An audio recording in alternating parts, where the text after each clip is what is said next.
Hi everybody, welcome back to another lesson in my beginner piano course level 3. In this video we're going to learn Czerny's legato thirds and sixes from opus 599 number 42. Don't forget to subscribe if you haven't already done so, and if you like what you see, give this video a thumbs up. In this chapter we've been dealing with thirds and sixes, legato and staccato, which is a very difficult thing in piano playing and it needs a lot of practice and reinforcement.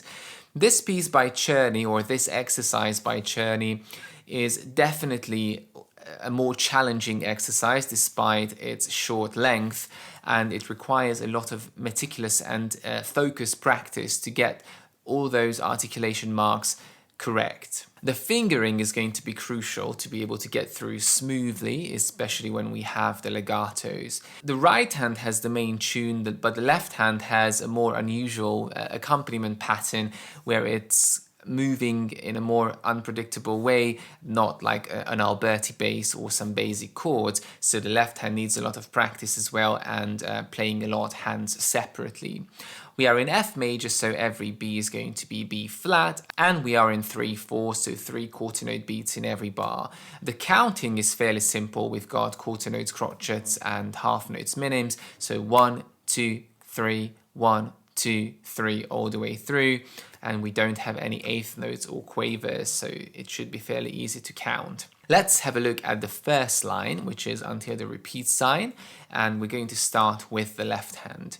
Now in the first bar you see these staccatos and slurs at the same time, and that is portato, which means slightly separated. So it makes more sense for non-percussion instruments like the violin, but in piano playing basically what it means is it's not legato, it's not staccato, so you have to hold the notes to the full value, but you still need to separate them. So it's kind of detached playing. So let's start 5 on the F, and we're gonna go like this. It's an F major arpeggio, 5, 3, 2, 1. And here we have our first slur, so connecting the F octave. 1, 2, 3, 1, 2, 3. 1, 2, 3, 1, 2, 3. And now here we have two-part writing, so we need to hold the E in the bottom while we play the C's, and the first one is connected and the second C is staccato. 1, 2, 3. 1, 2, 3. 1, 2, 3. 1, 2, 3. In the second last bar you see a slur between CG and CB. And again, that's quite difficult to do full legato because we have to play the G again, but you can just again hold the notes a little bit stronger. So that was the first line, watching the staccatos, the held notes, and the slurs. Fingering is a suggestion, but the one in the book is actually quite a good fingering solution and it works quite well. Right hand, starting 2/4 on the AC, and we have the portato again, so slightly separating those notes. 1, 2, 3, 1, 2, 3. And here we have the first legato. Now obviously we have to either do a little cheat where we hold the 4 down and do a 1, 3, or you can lift up and do a legato that way. Now be very careful here with the sixes and the thirds. The double notes need to go down perfectly together instead of. So being very careful about that, that's the main purpose of this study, so being very accurate with those notes. Let's go again. 1, 2, 3, 1, 2, connect. And now 1, 5, keep the 1 down, 2, 5, and 1, 4. Now, depending on the size of your hand, this might be quite difficult in that if you have very small hands, you can just do 1, 5, 2, 5, 1, 5. But the correct way is 1, 5, 2, 5, 1, 4, and then change to 1, 5, and hold the 5 and 1, 4. Then 2, 5, 1, 3, staccato, 1, 2, staccato, 1, 2, hold down the 5, 1-4, and 1-3.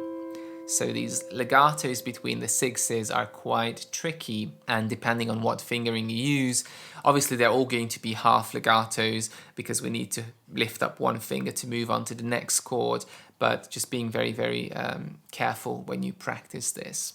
So once you played it many, many times hands separately, the counting is good, the accuracy of the double notes is all there, and the legato staccato is there, then you can try to put it together, but not before. It's going to be a complete mess if you start playing hands together from the beginning, unless you have experience with this and your sight reading is amazing. So hands together, 1, 2, 3, legato, lift and legato, lift, legato.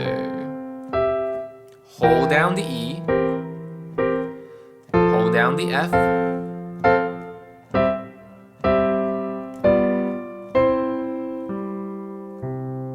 second line. Left hand starts on B flat C.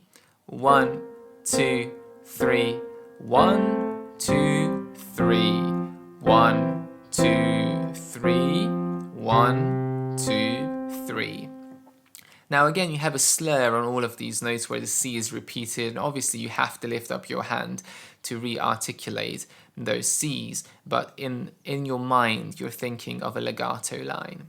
Then going on from the F, number 1, 1, 2, 3, 1, 2, 3, 1, 2, 3, 1, 2, 3.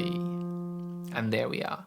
Right hand starts 1-4 on the G-E. If you have small hands, 1-5.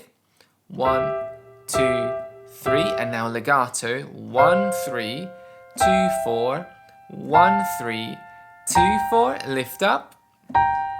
Coming down, lift up. 2-4, 1-3. So quite a difficult little passage there. And then 2-4, 1-3, 2-4, 1-3, 1-2-4, 1-2-5, 1-2-4, 1-5, 2-5, 1-4. Both of these long slurs in the second line are quite tricky. We have a lot of finger number combinations there, so make sure you study that carefully and you try to really go through legato, connecting through those notes as much as you can, even though some of the notes are repeating. Hands together, 1, 2, slightly detached, now legato.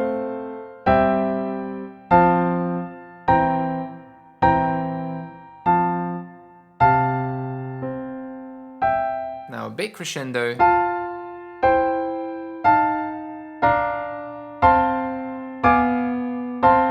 Lift up.